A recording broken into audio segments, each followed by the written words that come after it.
ఏరియాస్లో once fat తీసేస్తే మన ఫ్యాట్ హైపర్ట్రోఫీ అవ్వడం వల్లే ఇంక్రీజ్ అవుతుంది. కాబట్టి ఫ్యాట్ సెల్సే తీసేస్తున్నాం కాబట్టి ఆ ఏరియాస్లో ఫ్యాట్స్ డిపాజిట్ అవ్వవు. కానీ ఇఫ్ మళ్ళీ పేషెంట్ మ్యాసివ్గా వెయిట్ గెయిన్ అయ్యి ఒక 10-20 kgs కనుక పెరిగితే అలాంటప్పుడు ఫ్యాట్ ఎక్కడో దగ్గర డిపాజిట్ అవ్వాలి. కాబట్టి ఎక్కడైతే మనం లైపోసక్షన్ చేసామో అక్కడ కాకుండా వేరే సైట్స్లో డిపాజిట్ అయ్యే ఛాన్సెస్ ఉంటాయి.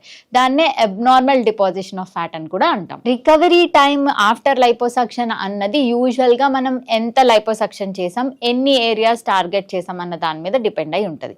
నార్మల్గా మనం ఏరియాస్ చేసినప్పుడు హీలింగ్ పీరియడ్ని 2 to 3 weeks అంటాం.